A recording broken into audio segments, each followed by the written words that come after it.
আয়নাঘর সম্পর্কে যখনই কোনো ভিডিওতে টাইটেলে দেখি আমি পুরো চমকে যাই, কারণ আবার নতুন করে কি হবে বা কি ঘটবে। মানে আয়নাঘর এমন একটা জায়গা যেখানে মর্মকূপ ছাড়া কিচ্ছু বলার নেই। সত্যি কথা এটা। সিরিয়াসলি মানে আয়নাঘর শুনলে প্রচুর আতঙ্ক হয়ে যায়, কারণ সেখানে কি হয়নি, জঘন্য জঘন্য কাজ মানুষের সঙ্গে হয়েছে, মানুষের জীবন নিয়ে কিচ্ছু বলার নেই। যাই হোক না কেন, তোমরা বুঝে গেছো কি বলতে। আমি কিন্তু ফার্স্ট টাইম মানে শুনছি যে আয়না ঘর মানে এটা কি, আমার কিন্তু পুরোপুরি অজানা। তো আমি না ভীষণ কৌতূহলী যে মানে বিষয় ও যেটা বললো যে খুব ভয়ঙ্কর হতে চলেছে। সত্যি কথাই। তো আজকে আমি খুবই আগ্রহ যে এটা জানার জন্য যে এখানে কি হয়ে থাকে, আসল রহস্যটা কি আয়না ঘরের। তো অ্যাকচুয়ালি একটা কথা বলে, আয়নাঘর যখনই শুনি তখনই কিন্তু আমার প্রচুর ভয় লাগে কি যে আবার কি হলো বা কি হবে। তো হুজুর এমন একটা কথা বললেন যেটা তোমার শোনার পর শকিং হবে। হ্যাঁ, যে আর তার থেকে বড় কথা আমার একটা জিনিস খুব ভালো লাগলো যে দেখো, সব হিন্দু মুসলিম আরো অনেক আছে তাদের, হ্যাঁ অনেক ধর্মের কিন্তু এক একটা মেন ফেস্টিভ্যাল থাকে, মেন অনুষ্ঠান থাকে। তো এইখানে মুসলিমদের ইফতারের সময় আমাকে গ্রেফতার করে নিয়ে গিয়েছিল আয়না ঘরে। ভাই সাব, জানি না কি হবে কি। দেখো, আমরা কিন্তু সবাই জানি যে মুসলিম যারা ধর্মে আছে তাদের কিন্তু এই যে ইফতারের সময়টা অনেক অনেক বেশি স্পেশাল হয়ে থাকে, তাই না? খুবই স্পেশাল, মানে খুবই, মানে হ্যাঁ। তো আমি খুব ভালো করে জানি। তো সেই সময়টাই কাউকে গ্রেফতার করে আয়না ঘরে নিয়ে যাওয়ার, মানে এটা অনেক অনেক একটা থানা অবধি ঠিক আছে, কিন্তু আয়না ঘর ভাই প্রচুর ভয়ানক একটা ভিডিও হতে চলেছে। এবং হুজুরের মুখ থেকে আমরা কাহিনীটি শুনবো যে কি হয়েছিল আয়না ঘরে, তাকে নিয়ে গিয়ে কি এ টু জেড বৃত্তান্ত। প্রচুর প্রচুর ভাইরাল একটা ভিডিও, কমসে কম 6 মিলিয়ন ভিউজ, মানে কমসে কম 60 লাখ মানুষ দেখেছে ভিডিওতে। তো দেখবো, চ্যানেল যদি নতুন হয়ে থাকো চ্যানেলটি সাবস্ক্রাইব করে দেবে, পাশে থাকা বেল আইকনটা টং করে বাজিয়ে দেবে, একটা লাইক করে দেবে। আর মেন ভিডিও তোমরা ডেসক্রিপশন বক্সে লিংক পেয়ে যাবে, চেক আউট করে নিও। তো চলো আজকের ভিডিওটি শুরু করা যাক। আমাকে ধরে নিয়ে গেল ইফতার করা অবস্থায়, ইফতার করতেছি সেই সময় বাড়ির চারিপাশ ঘিরে ফেললো। আমি কেবল একবার বিসমিল্লাহি ওয়া আলা বারাকাতিল্লাহ বলে গালে দিয়েছি। রোজার মাস, সবাই এসে আমাকে ধরে বলতেছে, হুজুর আপনি আজিজুল ইসলাম জিহাদি? জি। ওসি সাহেব আপনাকে সালাম দিচ্ছে। তাই আমি বললাম, ওসি সাহেব সালাম দিল, তাই ইফতারের সময় কেন? তা বলতেছে, না হুজুর এখনই যেতে হবে।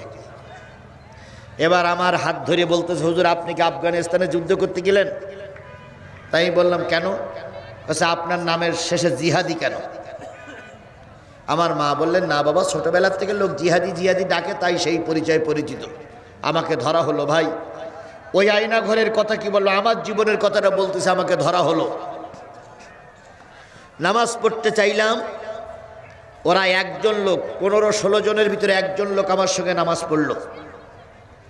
নামাজ পড়ে বেরোনোর পরে আমাকে পায়জামা পাঞ্জাবি টুপি পরায়ে হাত কড়া পরালো।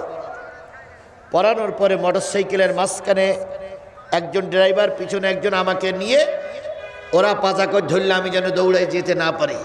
আমার জীবনের কথা বলতেছি। এরপর আমাকে থানায় নিয়ে যাওয়া হলো।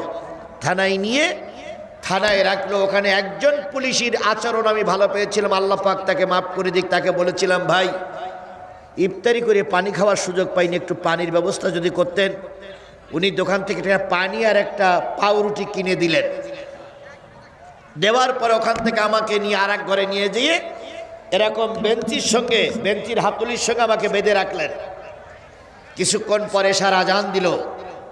এশার আজান দেওয়ার পরে আমি বললাম, ওনারা বললেন যে বাথরুমের কাজ থাকলে আপনি বাথরুম সেরে নেন। আমাকে একটা টয়লেটের ভেতরে নিয়ে গেল। ভাই সত্যি কথা, আমার জীবনের কথা কোরআন শরীফ থেকেই বলতেছি। এরপরে বাথরুমের ভিতর থেকে বেরি করে আমার চোখ বাঁধলো। আমি কই, চোখ বাঁধতেন কেন? কয়, কোনো কথা নেই, আপনাকে এখান থেকে জেলায় নিয়ে যাওয়া হবে। থানার থেকে আমাকে জেলার জন্য গাড়িতে রওনা হলো। সামনে একটা গাড়ি, মাঝখানে আমার গাড়ি, পিছনে আর একটা পুলিশের গাড়ি। 3টে গাড়ি। পুলিশের যে সাইরেন, পুলিশের যে বাঁশি, ওই বাঁশি বাজাতে বাজাতে আমাকে নিয়ে যাওয়া হলো জেলায়। জেলায় নেওয়ার পরে ডিবি অফিসে আমাকে নিয়ে যাওয়া হলো রাত 12টার ভিতরে। এই 12টা পর্যন্ত সমস্ত জেলার আনাচে কানাচে এখানে সেখানে ঘুরাইছে। ঘোরানোর পরে এবার 12টার সময় আমাকে ডিবি অফিসে নিয়ে যাওয়া হলো। আমার জীবনের কথা বলছি, তাহলে ওখানে আমার চাইতে কঠিন অবস্থা যারা পার করেছে তাদের কি হয়েছে ভাই, তাদের জীবনটা কত কষ্টের ছিল। এরপরে আমাকে ওখানে রেখে রাত 12টার পরে এবার এসপি সাহেব আসলো, ডিসি সাহেব আসলো, এডিশনাল এসপি আসলো। আমার চোখ বাঁধা একটা টুলির পরে বসায় রাত 4টা পর্যন্ত আমাকে জিজ্ঞাসাবাদ করলো। এরপরে প্রথম দিন গেল, দ্বিতীয় দিন গেল, তৃতীয় দিন এই একই রকম জিজ্ঞাসাবাদ। কখনো হুইল চেয়ারে বসায়, কখনো চোখ বাঁধে, কখনো ধাক্কা দিয়ে ফেলেই দেয়, কখনো বিভিন্ন প্রশ্ন করে। শেষ পর্যন্ত তৃতীয় দিন রাত্রে সিদ্ধান্ত হলো আমাকে গুলি করে মেরে দেওয়া হবে। আমাকে বের করলো। বের করার পরে বলতেছে, হুজুর আপনার কোনো খাওয়ার নিয়ত আছে, কিছু খেতে চান? আমি বললাম না। আপনার মৃত্যুর পরে কোথায় কবর দেওয়া হবে সে জায়গাটা কি বাজেট করা আছে? আমি বললাম আমার বাবা শুয়ে আছে, আমার মা শুয়ে থাকবে যেখানে, সেখানেই আমার গ্রাম্য কবর স্থানে আমাকে কবর দিবেন। আপনার ছেলে মেয়েদের কাছে কিছু বলতে চান? আমি বললাম স্ত্রীর কাছে এই, ছেলের কাছে এই, সব কিছু বলে দিলাম। বলে দেওয়ার পরে বলল, হুজুর চলেন, আপনাকে নিয়ে যাচ্ছি, হয়তো আজকে রাত্রি আপনাকে মেরে দেওয়া হবে। বলুন আমার জায়গায় যদি আপনি থাকতেন, আমার এই জায়গায় যদি আপনি থাকতেন, আপনার অবস্থাটা কি হতো? আজকে যে আপনারা বলেন, কিছু কিছু লোক বলেন যে হুজুর আওয়ামী লীগের বিরুদ্ধে কিছু বলার দরকার নাই। কিছু কিছু লোক বলেন আওয়ামী লীগের বিরুদ্ধে কিছু বলার দরকার নাই। এখন যদি ফেরাউনও বেশি থাকতো, এই ফেরাউন এই আওয়ামী লীগের কাছে হার মানত। এখন যদি নমরুদ বেশি থাকতো, এই আওয়ামী লীগের কাছে নমরুদও হার মানত। কথা বলেন ঠিক না বেঠিক? এই আওয়ামী লীগ 15.5 বছর ক্ষমতায় ছিল। এই 15.5 বছর বাংলাদেশে ইবলিশ শয়তান ছিল না। ইবলিশ শয়তান পালাই গেছিল, কারণ শেখ হাসিনার বুদ্ধির কাছে ইবলিশ শয়তান ফেল। এরপরে আমার কথা বলতেছে, আমি একজন ছোট মানুষ। জামাত ইসলাম, বিএনপি বলেন, কোনো রাজনৈতিক দলের কোনো থানার নেতা আমি নই, জেলার নেতা আমি নই। আমি একজন বক্তা, কোরআনের আলোচনা করি। তাই আমার বেলায় যদি এই অবস্থা হয়, তাহলে শিবিরের ছেলেদের নিয়ে কি টর্চারিং, কি অত্যাচার চলেছে। বাংলাদেশ জামাত ইসলামের নেতাদের চোখ তুলে ফেলা হয়েছে, তাহলে তাদের কি অত্যাচার করা হয়েছে। এরপরে আমাকে নিয়ে যাওয়া হলো। নিয়ে যেয়ে একটা সম্পূর্ণ লোকালয় শূন্য, রাত তখন 3টা বাজে, একটা লোকালয় শূন্য জায়গায় নিয়ে আমাকে নামাই দেওয়া হলো। হাত কড়া পরা, পায়ে বেড়ি পরানো, আমাকে কেবলার দিক ফিরে দাঁড় করাই দেওয়া হলো, চোখ বাঁধা। পিছনে পিছনে রাইফেলের ব্যানট বলেন, রাইফেলের মাথা বলেন, বন্দুকের মাথা বলেন, আমার পিছনে ঠেকানো হলো। ঠেকাইয়ে গাড়িতে বসে আছে 7 জন, আর নিচে নেমেছে 2 জন। একজন আমাকে ধরে রেখেছে, আর একজন রাইফেলের ব্যানট বা গুলির বন্দুকের মাথা আমার পিঠি ঠেকাইয়ে কেবলার দিকে ফিরাই দিয়ে বলতে, হুজুর এবার আপনি কালেমা পড়েন। আমি কালেমা পড়তেছি, আশহাদু আল্লা ইলাহা ইল্লাল্লাহু ওয়াহদাহু লা শারীকা লাহু ওয়া আশহাদু আন্না মুহাম্মাদান আবদুহু ওয়া রাসূলুহু। এবার ওনারা বলতেছেন, হুজুর আপনি তওবা করেন। আমি আমার জীবনের সব কথাগুলো আল্লাহর কাছে বলতেছি, আল্লাহ এই আমার জীবনের শেষ ঘন্টা বেজে যাচ্ছে, আমি আর হয়তো তোমার দিনের কথা বলতে পারবো না। তুমি আমাকে দয়া করে মাফ করে দিও, দয়া করে মাফ করে দিও, দয়া করে মাফ করে দিও। আমার রক্ত কালকে আমার সন্তানেরা দেখবে, আল্লাহ তুমি ওদের শান্ত থাকার তৌফিক দিও। আল্লাহ আমার মা এখন বেশি আছে, আমার মাকে তুমি সান্ত্বনা দিও।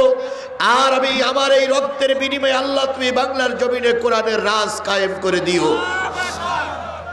এই দোয়া করতে করতে, দোয়া আমি অনেকক্ষণ ধরে করতেছি, ওরা ঠেকাই দাঁড়িয়ে আছে। এরপরে নিচে যিনি ছিলেন তিনি বললেন যে স্যার এবার কি কল টানবো?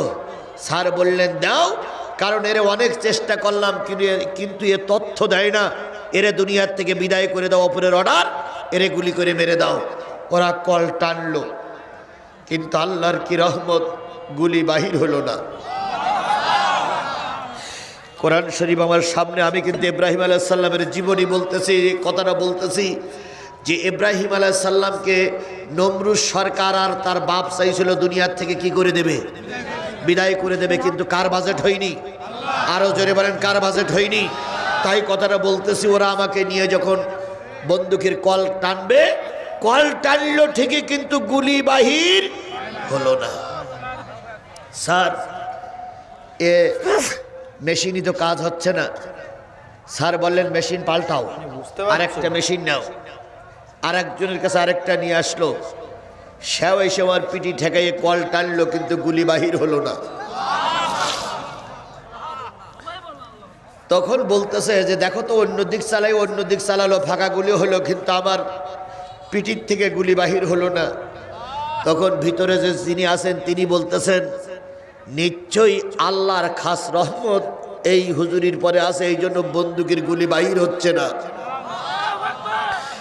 চারজনে আমাকে ধরলো, ধরার পরে যেরকম বাচ্চাদের আমরা হাতে দোলনায় দিয়ে দোল খাওয়াই, দোলনায় দিয়ে গাড়ির ভিতরে চেলে ফেলাই দিল। আমার কিন্তু হাত বাঁধা ভাই, পা বাঁধা, চোখও বাঁধা, এই অবস্থায় ফেলাই রাখলো। ওই 8 জন আমার বুকের পরে, শরীরের পরে পা দিয়ে বসে আছে আর বলতেছে হুজুর যদিও আজকে রাত্রি তুমি মাপ পাও, আগামীকালকে তুমি আর মাপ পাবা না।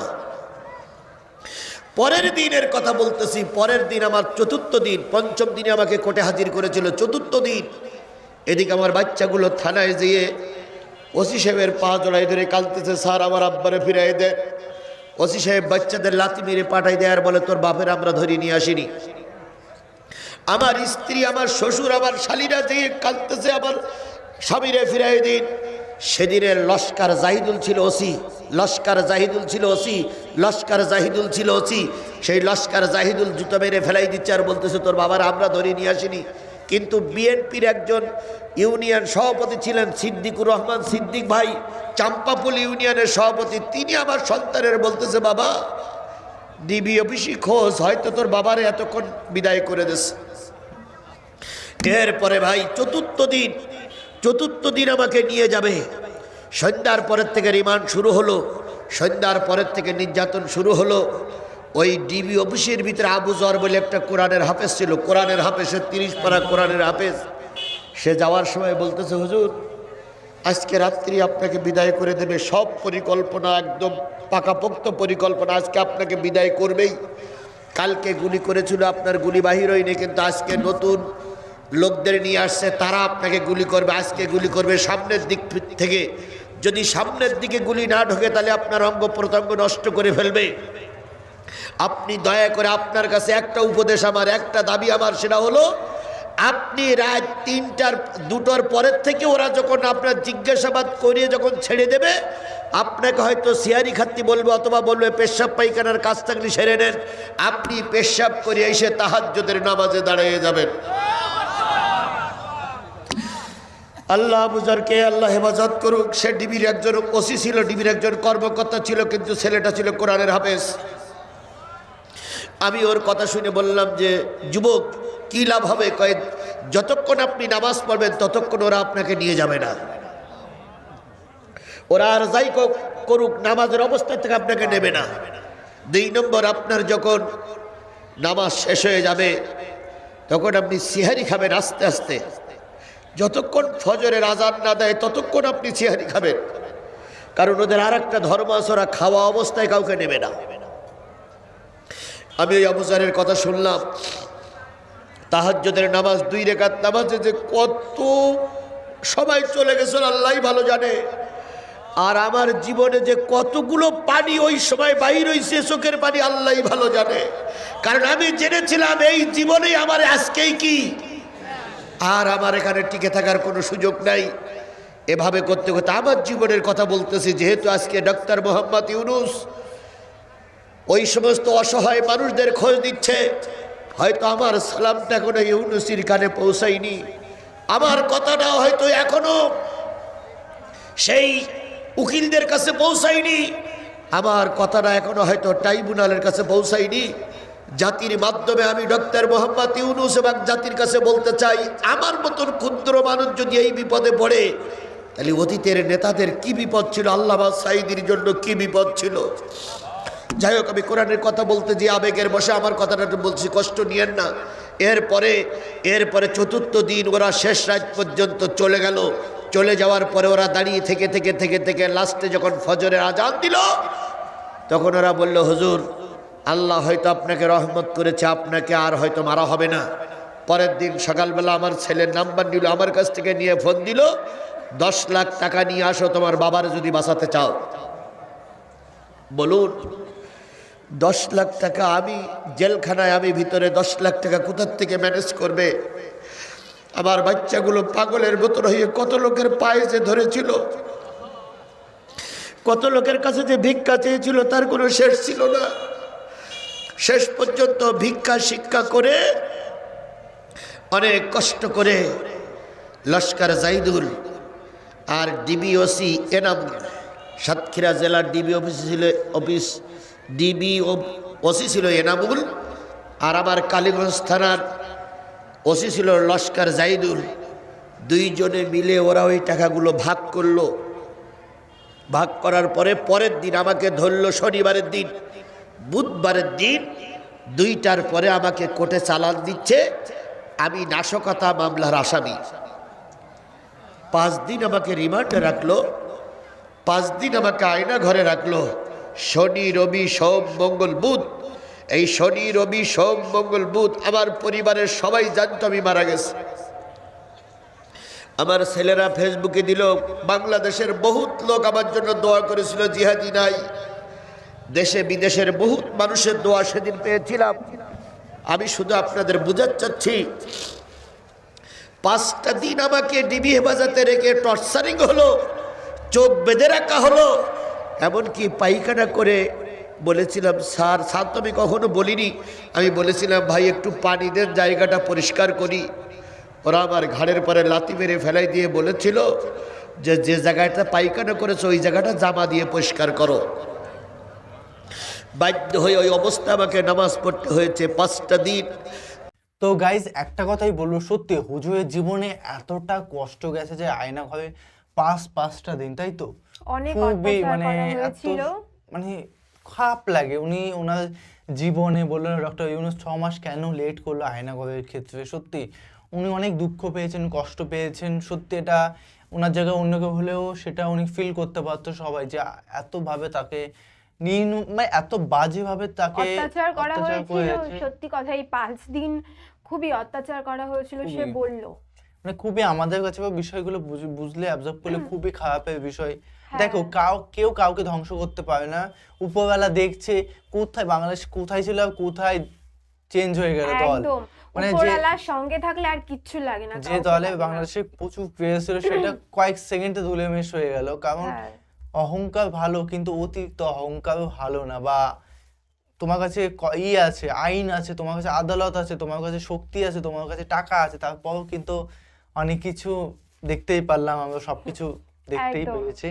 তো তোমাদের কেমন লাগলো এই টপিকস গুলো? খুবই আমাদের কাছে খুবই অনুপ্রাণিত একটা টপিক। কারণ অবশ্যই জীবন একভাবে চলবে না, তুমি কাউকে ক্ষতি করবে, একদিন না একদিন তোমার ক্ষতি হবে যে কোনো ভাবেই।